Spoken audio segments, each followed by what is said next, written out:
ಚಿಕ್ಕೋಡಿ ತಾಲೂಕಿನ ನೈಂಗ್ಲಸ್ ಗ್ರಾಮದಲ್ಲಿ ಸರ್ಕಾರಿ ಪ್ರೌಢಶಾಲೆ ನೈಂಗ್ಲಸ್ನಲ್ಲಿ 77ನೇ ಗಣರಾಜ್ಯೋತ್ಸವವನ್ನು ಆಚರಿಸಲಾಯಿತು. ಎಸ್ಡಿಎಂಸಿ ಅಧ್ಯಕ್ಷರಾದ ಗುರವ್ ಅವರು ಧ್ವಜಾರೋಹಣ ನೆರವೇರಿಸಿದರು. ಶಾಲಾ ಮುಖ್ಯೋಪಾಧ್ಯಾಯರಾದ ಕಲಗೌಡ ಪಾಟೀಲ್ ಮಾತನಾಡಿ, 1947ರಲ್ಲಿ ನಮಗೆ ಸ್ವಾತಂತ್ರ್ಯ ದೊರಕಿತ್ತು. ಆದರೆ ಸ್ವಾತಂತ್ರ್ಯ ನಂತರ ದೇಶವನ್ನು ಮುನ್ನಡೆಸಿಕೊಂಡು ಹೋಗಲು ಒಂದು ಸಂವಿಧಾನದ ಅವಶ್ಯಕತೆ ಇತ್ತು. ಆದ ಕಾರಣ ಈ ಹೊರೆಯನ್ನು ಡಾಕ್ಟರ್ BR ಅಂಬೇಡ್ಕರ್ ಅವರಿಗೆ ವಹಿಸಿದ್ದರು. ಅಂಬೇಡ್ಕರ್ ಅವರು ಹಗಲು ರಾತ್ರಿ ಎನ್ನದೇ ಶ್ರಮಿಸಿ ದೇಶಕ್ಕೆ ಒಂದು ಅತ್ಯದ್ಭುತವಾದ ಸಂವಿಧಾನವನ್ನು ರಚಿಸಿಕೊಟ್ಟರು. ಈ ಸಂವಿಧಾನದ ಒಂದೊಂದು ವಿಧಿಗಳು ಇಡೀ ದೇಶಕ್ಕೆ ನ್ಯಾಯಯುತವಾಗಿವೆ. ಆದ ಕಾರಣ ಜನವರಿ 26 ಸಂವಿಧಾನದ ದಿನಾಚರಣೆಯ ಗಲ್ಲಿಯಿಂದ ದಿಲ್ಲಿಯವರೆಗೆ ಆಚರಿಸುತ್ತಾರೆ ಎಂದರು. ಈ ಸಂದರ್ಭದಲ್ಲಿ ಗ್ರಾಮ ಪಂಚಾಯಿತಿಯ ಸದಸ್ಯರು, ಎಸ್ಡಿಎಂಸಿ ಸದಸ್ಯರು, ಗ್ರಾಮದ ಮಾಜಿ ಸೈನಿಕರ ಕ್ಷೇಮಾಭಿವೃದ್ಧಿ ಸಂಘದ ಸದಸ್ಯರು, ಶಾಲಾ ಶಿಕ್ಷಕರು, ವಿದ್ಯಾರ್ಥಿಗಳು ಉಪಸ್ಥಿತರಿದ್ದರು. ಅಮರ್ ಮಾಳ್ಗೆ, ನೈಂಗ್ಲಸ್.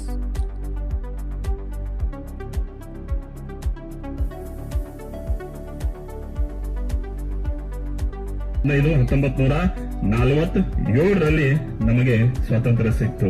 ನಂತರ ನಮ್ಮದೇ ಆದಂತ ಒಂದು ಸಂವಿಧಾನ ಇರಲಿಲ್ಲ. ಯಾವ ರೀತಿ ಆಡಳಿತವನ್ನ ಮಾಡಬೇಕು, ಯಾವ ರೀತಿ ದೇಶವನ್ನ ಮುನ್ನಡೆಸಬೇಕು ಅಂತಕ್ಕಂತ ಒಂದು ದೊಡ್ಡ ಸವಾಲು ನಮ್ಮ ಭಾರತದ ಒಂದು ಗಣ್ಯಮಾನ್ಯರಲ್ಲಿತ್ತು. ಆದ್ರಿಂದ ಏನಪ್ಪಾ ಅಂತಂದ್ರೆ ಈ ಭಾರತಕ್ಕೆ ಒಂದು ಸಂವಿಧಾನ ಬೇಕಂತಕ್ಕಂತ ಉದ್ದೇಶದಿಂದ ಒಂದು ಸಂವಿಧಾನ ಸಮಿತಿಯನ್ನ ರಚನೆ ಮಾಡಿ ಡಾಕ್ಟರ್ BR ಅಂಬೇಡ್ಕರ್ ಅವರಿಗೆ ಈ ಹೊಣೆಯನ್ನ ಅಂತಂದ್ರೆ ನಮ್ಮ ಭಾರತ ದೇಶದ ಗಣ್ಯಮಾನ್ಯರು ಅವರಿಗೆ ಸಂವಿಧಾನ ರಚನೆ ಮಾಡ್ಲಿಕ್ಕೆ ಕೊಡ್ತಾರೆ. ಹಾಗೆ ಈ ಭಾರತದ ಒಂದು ಸಂವಿಧಾನ ಹೇಗಿದೆ ಅಂತಂದ್ರೆ ಜಗತ್ತಿನಲ್ಲಿ ಯಾವ ಸಂವಿಧಾನನೂ ಇಲ್ಲ. ಅಂದ್ರೆ ಅಷ್ಟು ದೊಡ್ಡದಾದಂತಹ ಸಂವಿಧಾನ. ಹಾಗೆ ಏನಪ್ಪಾ ಅಂತಂದ್ರ ಅದರಲ್ಲಿರ್ತಕ್ಕಂತ ಪ್ರತಿಯೊಂದು ವಿಧಿಗಳು ಏನಪ್ಪಾ ಅಂತಂದ್ರ ಅತ್ಯಂತ ನ್ಯಾಯಯುತವಾದಂತಹ ವಿಧಿಗಳಿದಾವೆ.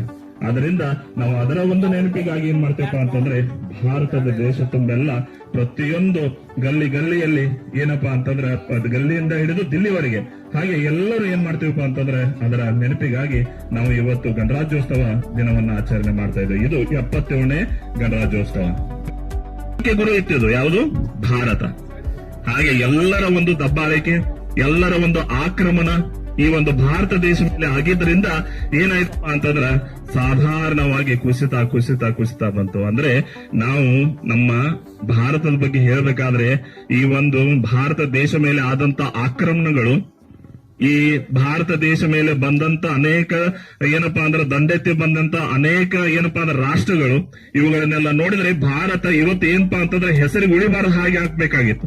ಆದ್ರೆ ಇಲ್ಲಿಯ ಒಂದು ಸಂಸ್ಕೃತಿ, ಇಲ್ಲಿಯ ಒಂದು ನಡೆನುಡಿ, ಹಾಗೆ ಇಲ್ಲಿಯ ಒಂದು ಜನರ ಆಚಾರ ವಿಚಾರಗಳಿಂದ ಏನಾಗಿದೆಪ್ಪ ಅಂತಂದ್ರೆ ಇವತ್ತು ಕೂಡ ಭಾರತ ವಿಶ್ವಗುರು ಆಗ್ಲಿಕ್ಕೆ ಹೊರಟಿದೆ. ಹೌದಾ? ಆದ್ರಿಂದ ಏನಪ್ಪಾ ಅಂತಂದ್ರೆ ಮೊದಲು ಕೂಡ ನಮ್ಮ ಸಂವಿಧಾನ ಇರಲಿಲ್ಲ. ಮೊಟ್ಟ ಮೊದಲನೇದಾಗಿ ಹೇಗಪ್ಪ ಅಂತಂದ್ರೆ ನಮ್ಮ ಸಂವಿಧಾನ ಪ್ರತಿಯೊಬ್ಬರ ಮನೆಯಲ್ಲೂ ಸಂವಿಧಾನ ಇತ್ತು.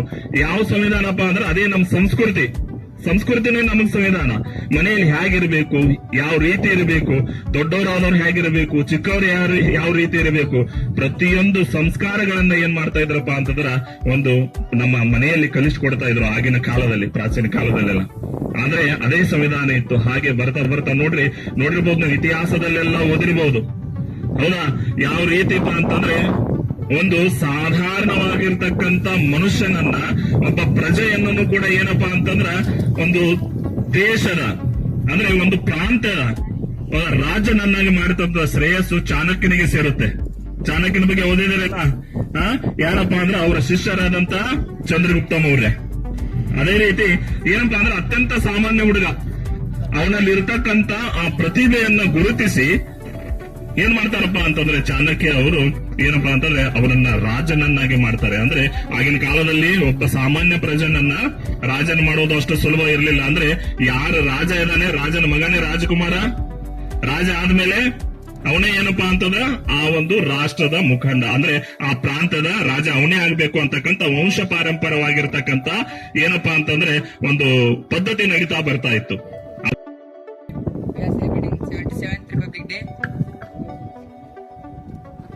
77th Republic Day. Already our principal talk about Republic Day, but now I am talk about our brave police soldiers. Army, Navy and Air Force. These three commands are very important part of our country. I am talk about one soldier. He was born on 19th August 1941 in Dumakot. He was one-handedly killed the 300 Chinese army and became a legendary of the fight. And he had got awarded Mahavira Chakra. Who is he? He was Jaswant Singh Rawat. I am proud to be an I am Indian and I am proud on our soldiers. Thank you. Jai Hind, Jai Bharat.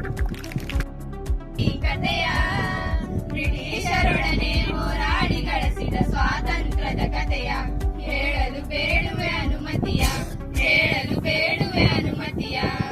ಕುಂತ ಜನರೊಳಗ ನಿಂತ ಹೇಳುತ್ತೀನಿ ಕೇಳಿರಿ ಈ ಕಥೆಯ ಬ್ರಿಟಿಷರೊಡನೆ ಹೋರಾಡಿ ಗಳಿಸಿದ ಸ್ವಾತಂತ್ರ್ಯದ ಕಥೆಯ ಹೇಳಲು ಬೇಡುವೆ ಅನುಮತಿಯ ಬೆಳ್ಳಿ ಬಂಗಾರ ಮುತ್ತು ರತ್ನಗಳ ತುಂಬಿದ ನಮ್ಮ ದೇಶ ಕೆಂಪು ಮುಸುಡಿಗಳ ಪ್ರವೇಶದಿಂದ ಆಗಿ ಹೋದ ನಾಶ ಬೆಳ್ಳಿ ಬಂಗಾರ ಮುತ್ತು ರತ್ನಗಳ ತುಂಬಿದ ನಮ್ಮ ದೇಶ ಕೆಂಪು ಮುಸುಡಿಗಳ ಪ್ರವೇಶದಿಂದ ಆಗಿ ಹೋದ ನಾಶ ದುಷ್ಟ ಬ್ರಿಟಿಷರು ಆಳಿ ಹೋದರು 400 ವರ್ಷ ದುಷ್ಟ ಬ್ರಿಟಿಷರು ಆಳಿ ಹೋದರು 400 ವರ್ಷ ದುಷ್ಟ ಬ್ರಿಟಿಷರು ಆಳಿ ಹೋದರು 400 ವರ್ಷ ಬೆಂಬಲದ ಕಡೆಗಲು ಭಾರತಾಂಬೆಯ ಬಯಸದೆ ಹರಿ ನಿಮಿಷ ಹೇಳಲು ಬೇಡುವೆ ಅವಕಾಶ ಕುಂತ ಜನರೊಳಗ ನಿಂತ ಹೇಳುತ್ತೀನಿ ಕೇಳಿರಿ ಕಥೆಯ ಬ್ರಿಟಿಷರೊಡನೆ ಹೋರಾಡಿ ಗಳಿಸಿದ ಸ್ವಾತಂತ್ರ್ಯದ ಕಥೆಯ ಹೇಳಲು ಬೇಡುವೆ ಅನುಮತಿಯ ಆಟೋ ಮನ್ನಾ ಟರ್ಕರಿಂದ ಕಾನ್ಸ್ಟಂಟಿನ ಪತನ ಮುಚ್ಚಿ ಹಾಕಿದಂತಾಗಿತ್ತು ಭೂಮಾರ್ಗವನ್ನ ಆಟೋ ಮನ್ನಾ ಟರ್ಕರಿಂದ ಕಾನ್ಸ್ಟಂಟಿನ ಪತನ ಮುಚ್ಚಿ ಹಾಕಿದಂತಾಗಿತ್ತು ಭೂಮಾರ್ಗವನ್ನ ಕೈಗಟ್ಟಿ ಸುಮ್ಮನೆ ಕೂಡುವರೆಲ್ಲ ಯುರೋಪಿನ ಈ ಜನ ಕೈಗಟ್ಟಿ ಸುಮ್ಮನೆ ಕೂಡುವರೆಲ್ಲ ಯುರೋಪಿನ ಈ ಜನ ಕೈಗಟ್ಟಿ ಸುಮ್ಮನೆ ಕೂಡುವರೆಲ್ಲ ಯುರೋಪಿನ ಈ ಜನ ನಾಯಿಗರು ಹೊರಟರು ಹುಡುಕುತ್ತ ಜನಮಾರ್ಗ ಸಾಗರದ ಯಾನ ನಡೆಯಿತು ಭೌಗೋಳಿಕ ಅನ್ವೇಷಣ ಕುಂತ ಜನರೊಳಗ ನಿಂತ ಹೇಳ್ತೀನಿ ಕೇಳಿರಿ ಕಥೆಯ ಬ್ರಿಟಿಷರೊಡನೆ ಹೋರಾಡಿ ಗಳಿಸಿದ ಸ್ವಾತಂತ್ರ್ಯದ ಕಥೆಯ ಹೇಳಲು ಬೇಡುವೆ ಅನುಮತಿಯ 1498 ಮೇ ತಿಂಗಳಿನಲ್ಲಿ ವಾಸ್ಕೋಡಿ ಗಾಮ ಬಂದಿಳಿದನು ಕಲ್ಲಿಕೋಟೆಯಲ್ಲಿ 1498 ಮೇ ತಿಂಗಳಿನಲ್ಲಿ ವಾಸ್ಕೋಡಿ ಗಾಮ ಬಂದಿಳಿದನು ಕಲ್ಲಿಕೋಟೆಯಲ್ಲಿ ವ್ಯಾಪಾರಕ್ಕಾಗಿ ಅಪ್ಪನೆ ಕೇಳಿದ ಅಂದಿನ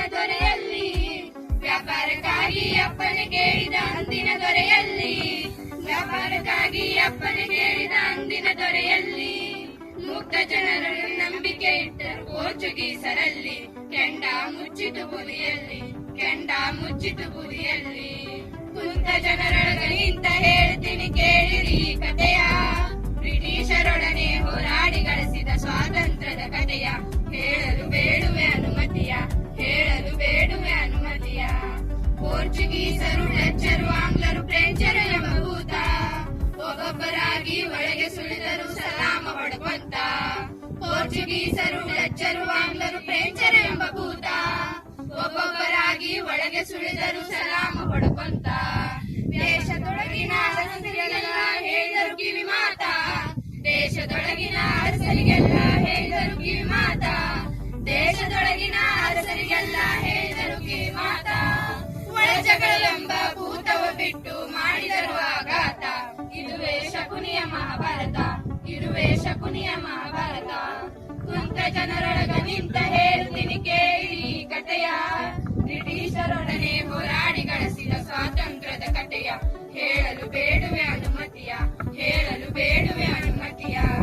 ಆರಂಭದಲ್ಲಿ ಹೆಣೆದು ಹಾಕಿದರು ಸ್ನೇಹ ಎಂಬ ಭಾಷಾ ಅಪ್ಪಟ ಭಾರತ ಪ್ರಜೆಗಳು ಕಂಡರು ಅದರಲ್ಲಿ ಸಂತೋಷ ಆರಂಭದಲ್ಲಿ ಹೆಣೆದು ಹಾಕಿದರು ಸ್ನೇಹ ಎಂಬ ಭಾಷಾ ಅಪ್ಪಟ ಭಾರತ ಪ್ರಜೆಗಳು ಕಂಡರು ಅದರಲ್ಲಿ ಸಂತೋಷ ಸ್ನೇಹದ ಹಸ್ತ ಚಾಚಿ ಕರೆದರೂ ಬರಲಿಲ್ಲ ದೇಶ ಹಿಡಿದು ಬಂದರು ದೊಡ್ಡ ವ್ಯಾಪಾರದ ವೇಷ. ಹೇಳಿರಿ ಕೇಳಿರಿ ಸಾವಕಾಶ, ಹೇಳಿರಿ ಕೇಳಿರಿ ಸಾವಕಾಶ. ಕುಂತ ಜನರೊಳಗ ನಿಂತ ಹೇಳುತ್ತೇನೆ ಕೇಳಿರಿ ಈ ಕಥೆಯ. ಬ್ರಿಟಿಷರೊಡನೆ ಹೋರಾಡಿ ಗಳಿಸಿದ ಸ್ವಾತಂತ್ರ್ಯದ ಕಥೆಯ. ಹೇಳಲು ಬೇಡುವೆ ಅನುಮತಿಯ, ಹೇಳಲು ಬೇಡುವೆ ಅನುಮತಿಯ. ಧನ್ಯವಾದಗಳು. ವೇದಿಕೆ ಮೇಲೆ ಆಸೀನರಾದ ಗಣ್ಯರೇ ಹಾಗೂ ಜ್ಞಾನಜೀವಿಗಳನ್ನು ಬೆಳಗುತ್ತಿರುವ ಗುರುವೃಂದವರೇ ಹಾಗೂ ನನ್ನ ಪ್ರೀತಿಯ ದೇಶಭಕ್ತ ಮಿತ್ರರೇ, ನಾನು ಅರ್ಪಿತ್ ಪಾಟೀಲ್. ಇಂದು ಭಾರತದ ಇತಿಹಾಸದ ಪುಟದಲ್ಲಿ ಒಂದಾದ 77ನೇ ಗಣರಾಜ್ಯೋತ್ಸವದ ಶುಭಾಶಯಗಳು. ಈ ಶುಭ ದಿನದಂದು ನಾನು ನಿಮ್ಮೆಲ್ಲರಿಗೂ ದೇಶ ಪ್ರೇಮದ ತುಂಬ ಹೃದಯದ ಶುಭಾಶಯಗಳು ಹೇಳುತ್ತೇನೆ. ನೂರಾರು ಹೋರಾಟಗಾರರ ಬಲಿದಾನದಿಂದ ನಮಗೆ ಸ್ವಾತಂತ್ರ್ಯ ಸಿಕ್ಕಿತು. ಆದರೆ ಆ ಸ್ವಾತಂತ್ರ್ಯಕ್ಕೊಂದು ಅರ್ಥ ಸಿಕ್ಕಿದ್ದು 1990 ಜನವರಿ 26ರಂದು. ಸಂವಿಧಾನ ಶಿಲ್ಪಿ ಡಾಕ್ಟರ್ ಬಿ ಆರ್ ಅಂಬೇಡ್ಕರ್ ಅವರು ಕೊಟ್ಟ ಮೂಲ ಮಹಾನ್ ಗ್ರಂಥವು ಭಾರತದಲ್ಲರೂ ಒಂದು ಎಂಬ ಸಮಾನತೆ ಮಂತ್ರವನ್ನು ನಮಗೆ ಕಲಿಸಿಕೊಟ್ಟಿತು. ಇಂದು ನಾವು 2026ರಲ್ಲಿ ಬಂದು ನಿಂತಿದ್ದೇವೆ. ಭಾರತವು ಕೇವಲ ಹಳ್ಳಿಗಳ ದೇಶವಾಗಿ ಉಳಿದಿಲ್ಲ, ಇದು ಭಾರತವು ತಂತ್ರಜ್ಞಾನ ಹಬ್ ಆಗಿ ಮಾರ್ಪಟ್ಟಿದೆ. ಚಂದ್ರನ ಅಂಗಳದಿಂದ ಕ್ರೀಡಾ ಮೈದಾನದವರೆಗೂ ನಮ್ಮ ತಿರಂಗ ಧ್ವಜ ಎತ್ತರಕ್ಕೆ ಹಾರಾಡುತ್ತಿದೆ. ಇದರ ಪ್ರಗತಿಗೆ ನಮ್ಮ ದೇಶದ ರೈತರ ಬೆವರು, ವಿಜ್ಞಾನಿಗಳ ಶ್ರಮ ಮತ್ತು ಸೈನಿಕರ ಸಾಹಸ ಅಡಗಿದೆ. हमारे भारत देश का गणतंत्र दिवस है। इस दिन को हमारे भारत के इतिहास में महत्वपूर्ण दिन कहा जाता है। इसी दिन 1950 को भारत देश का संविधान लागू हुआ था। भारत के संविधान के जनक कहकर डॉक्टर बी आर अम्बेडकर को कहा जाता है। इस दिन को हमें उन स्वतंत्रता सेनानियों को नमन करना चाहिए जिन्होंने इस देश को आजाद करने के लिए अपना जान दांव पर लगा दिया था, जैसे कि महात्मा गांधी जी, सुभाष चंद्र बोस, मंगल पांडे, झांसी रानी लक्ष्मीबाई, कित्तूर रानी चन्नम्मा जैसे अनेक स्वतंत्रता सेनानियों ने हमें सिखाया है कि देश सेवा ही सबसे बड़ा धर्म है। मेरा भाषण मैं एक शायरी से समाप्त करना चाहूंगी। ना पूछो जमाने से कि क्या हमारी कहानी है, ना पूछो जमाने से कि क्या हमारी कहानी है, हमारी पहचान है कि हम हिंदुस्तानी है। धन्यवाद।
respected principal, teacher, parents, and all my dear friends. My name is Som Kharat. Today I am telling about the Republic Day. First of all, a very happy Republic Day. Today is the 26th January. We are celebrating 77th Republic Day.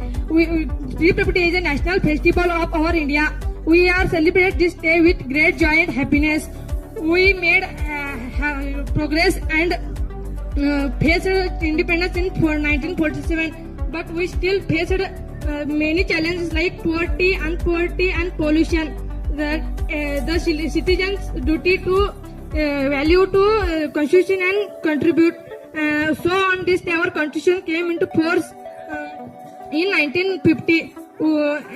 Our constitution is a supreme law for India. On this day, we are remember our sacrifices, freedom fighters. I am proud to be Indian. I love my country very much. Thank you. Jai Hind, Jai Bharat. शिक्षकगण और मेरे प्यारे देशवासियों, आप सभी को गणतंत्र दिवस की शुभकामनाएं। मेरा नाम राकेश कांबळे है और मैं 10वीं कक्षा में पढ़ता हूं। आज ही के दिन यानी 26 जनवरी 1950 को हमारा भारत में संविधान लागू हुआ था। इसके याद में हम हर वर्ष गणतंत्र दिवस बनाते हैं। आखिर में मैं बस इतना ही कहना चाहूंगा कि अनेकता में एकता ही हमारे शान है, इसलिए मेरा भारत महान है। जय हिंद, जय भारत। ತೆಗೆಯುವೆನು ಮನ್ನಾಗುವುದೇ ಛಲದಿ ಹೋರಾಡುವೆನು ಭಯ ಯಾಕೆ ಜಯ ನಮ್ಮದೈನಲದೆ ಹೇಗೆ ಸರಿಯಂತೆ ನಡೆಯುವುದೇ ಹೇ ನನ್ನ ನೆಲ ಹೇ ನನ್ನ ಜಲ ನನ್ನ ಮನೆಯೆಂದಿಗೂ ನಗುತ್ತಿರಲಿ ಬಾಲಕರು ನೀಕ್ಷ ಚಿಂತಿಸಬೇಡ ವಾಪಸ್ ಬಂದೇ ಬರ್ತೀನಿ ಹೇ ನನ್ನ ನೆಲ ಇದು ನನ್ನ ಜಲ ನನ್ನ ಜನಮನೆಯೆಂದಿಗೂ ನಗುತ್ತಿರಲಿ ಬಾಲಂಗಳದಿ ಹಾರಾಡುತ್ತಲಿ ಆಸಿರನ್ನು ಧ್ವಜವೇ ಕಾಣಿಸಲಿ ಈ ಮಣ್ಣಲ್ಲೇ ಮರಳಿದರು ಈ ದೇಹ ಅದು ಅಳಿಸಿದರು ಈ ನೆಲಕ್ಕೆ ಏನನ್ನು ಅಣದಿರು ಆ ನದಿಯಲ್ಲೇ ಹರಿಯುವೆ ನಾನೆನ್ನೆದೆಯಲ್ಲೇ ಬದುಕುವೆ ನನಗಾಗಿ ನೀ ಕ್ಷಮಿಸಿಬಿಡು ನೀ ಕಳಿಸಿಕೊಡು ನಾ ಇದ್ದರೆ ನಿನ್ನ ನೋಡುವೆನು ಆ ದೇವರಲ್ಲಿ ಮರುಜನ್ಮವನು ನೀನು ಮಡಿಲಲ್ಲಿ ವಾಪಸ್ ಬೇಡುವೆನು ಈ ಮಣ್ಣಲ್ಲೇ ಮರಳಿದರು ಈ ದೇಹ ಅದು ಅಳಿಸಿದರು ಈ ನೆಲಕ್ಕೆ ಏನನ್ನು ಅಣದಿರು ಆ ನದಿಯಲ್ಲೇ ಹರಿಯುವೆ ನಾನೆನ್ನೆದೆಯಲ್ಲೇ ಬದುಕುವೆ ನನಗಾಗಿ ಎಂದೆಂದೂ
बोल रहा एक हिंदुस्तानी, तुम दूध मांगोगे हम खीर देंगे, तुम कश्मीर मांगोगे हम चीर देंगे।